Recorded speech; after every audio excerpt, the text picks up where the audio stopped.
मुख्यमंत्री देवेंद्र फडणवीस यांनी दावोस दौऱ्यात महाराष्ट्र दालनामध्ये अनेक उद्योजकांच्या घेतल्या भेटीगाठी, महाराष्ट्रात गुंतवणुकीसाठी केलं निमंत्रित.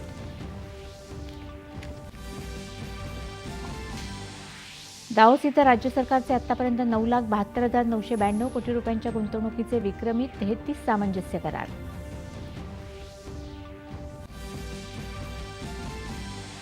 रिलायन्स उद्योग समूहाचा राज्य सरकारबरोबर 3,05,000 कोटींचा सामंजस्य करार. यामुळे 3 लाख रोजगार निर्मिती होणार.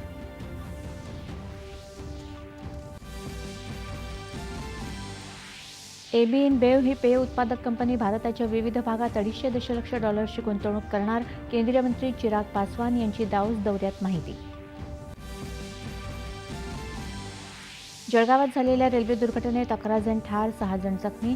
मृतांच्या वारसांना राज्य सरकारकडून 5 लाख रुपयांची आर्थिक मदत. जखमींचा उपचार खर्चही सरकार करणार.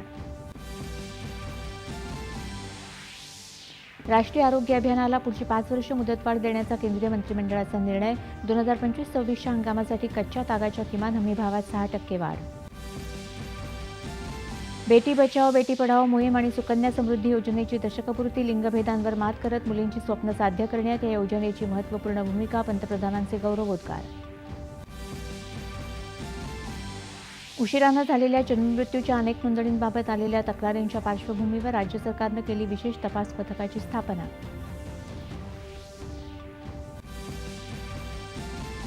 राज्यभरातील एसटी बसस्थानकांवर उद्यापासून राबवलं जाणार बाळासाहेब ठाकरे स्वच्छ सुंदर बसस्थानक अभियान. प्रथम येणाऱ्या बसस्थानकाला 1 कोटी रुपयांचं बक्षीस.